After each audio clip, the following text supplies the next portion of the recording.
Hello there, I'm Dani J. Norwell, author of Fairly Familiar and Snapshots of Spain, and today I wanted to talk to you about the misconceptions that we have with the term women's fiction and why I think we should all be reading this genre more.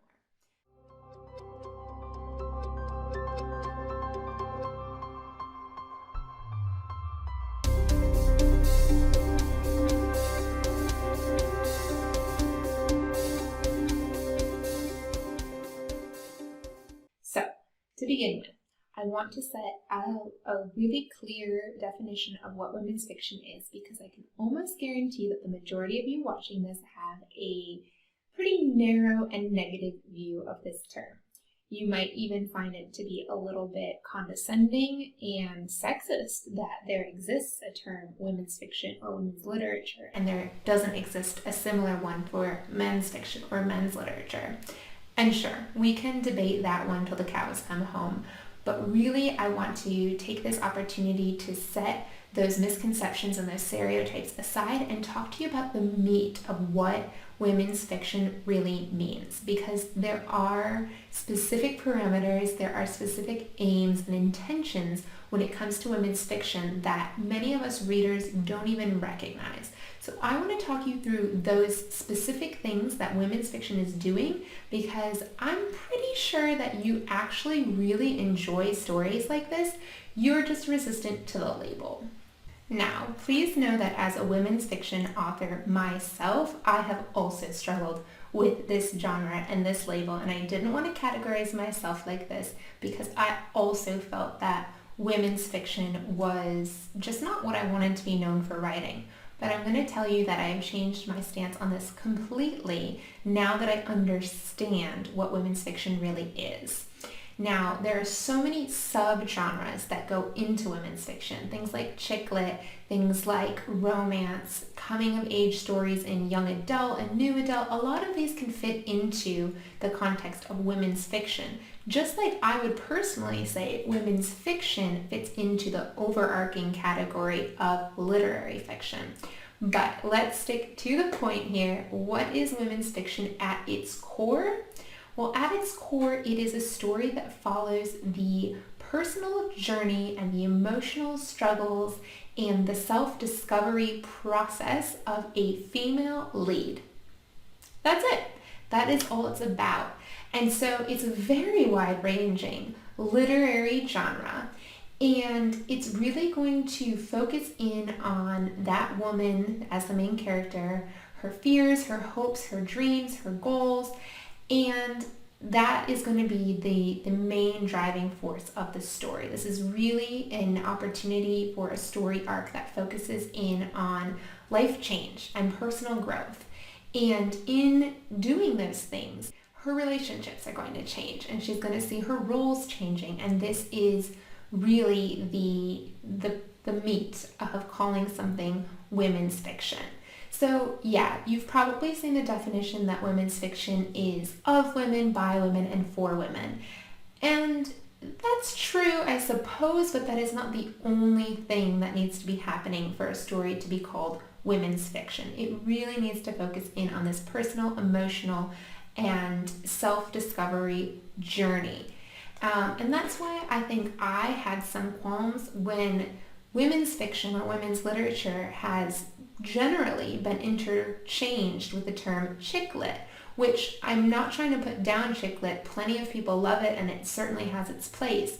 But for me, that felt very surface level. It felt very just stories about women. And it's the fact that these are the most marketable ones. These are the stories like Bridget Jones's Diary and Sex and the City. These are the things that we're often seeing being bestsellers and being the most popular in women's fiction. But in reality, the stories that are really changing opinions and making people stop and think are also women's fiction. We're just not necessarily marketing them that way. So this is why I really wanted to draw attention to the fact that women's fiction is about the journey and it's about the process that a female leading character goes through. It's not merely the fact that these books are written with the market in mind of female readers. Of course, male readers may enjoy these stories just as much, but there is some leaning towards female readers because the main character is a female herself. So I would just add that you can have middle grade, you can have young adult, you can have new adult books that are all fitting into this category as well. And essentially that coming of age story arc is really what women's literary fiction is all about. So when we talk about women's fiction, when we talk about women's literature, it is a coming of age story that doesn't necessarily have to fit in the standard timeline that we expect. I think most young adult novels fall in a high school setting, and that is when the main character is coming of age. Well, women's fiction often features a woman in her 20s or 30s or so on who is at a similar pivotal moment in her life just based on her life, not necessarily being in a pivotal generalized state of coming of age. So before I go, I wanted to share with you a few examples of the women's fiction that I have read and really enjoyed here on my bookshelf. As you can see, I've got City of Girls by Elizabeth Gilbert. I found this one to be an incredibly interesting story. It is also a historical fiction. At the core of this book is a woman really coming into her own, dealing with all the emotions, the obstacles, and the setbacks that go along with the journey. And so although it is also historical fiction, I think it is a brilliant example of women's fiction that is not necessarily chick lit, although it has some tendencies in that direction. Another example is The Beauty of Your Face by Sahar Mustafa. This was a beautiful story, a very heart-wrenching story, but definitely one that focuses in on a woman's journey, and specifically a Muslim woman's journey as it relates to a school shooting. However, we're going back into her earlier life. We're learning about her process, her becoming herself, and how this is an effect on her. And so again, wonderful novel that really delves into the female's journey. The Joy Luck Club by Amy Tan. This is a pretty classic women's fiction novel that you're going to see referenced on almost every list you find of women's fiction. I think it's for good reason. The ability to follow the families and the different friendship groups and all of these women's self-discovery journeys is excellent. And finally, I have The Vanishing Half by Britt Bennett.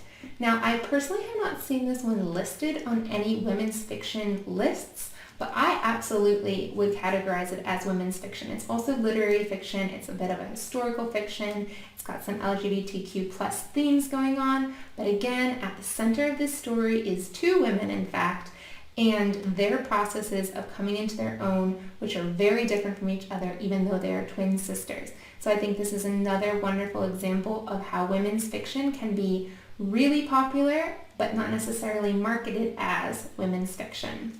So those were the main novels that I had on my shelf that I wanted to share with you, but there are so many more that you may have read and simply not realized was women's fiction. So as a quick, completely non-exhaustive list, I want to share with you that other books that I would put into this category are The Awakening, The Color Purple, The Handmaid's Tale, Firefly Lane, The Truth About Forever, Jane Eyre, and The Apothecary's Daughter.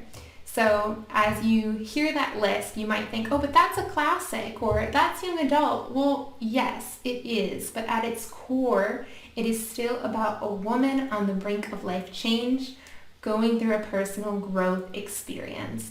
And so if that is the center of the story, it is women's fiction. So let me know, have I introduced something new for you? Have you got a new opinion of women's fiction now? And do you plan to read any of these books I've recommended? Let me know down below. And absolutely, let's have a conversation. If you have a different definition of women's fiction, I would love to hear it.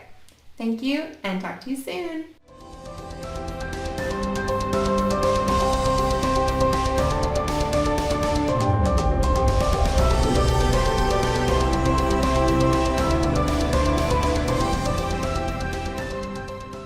But at the center of this book is the story about a woman coming into her own, dealing with all of the emotions and the setbacks that come along with that.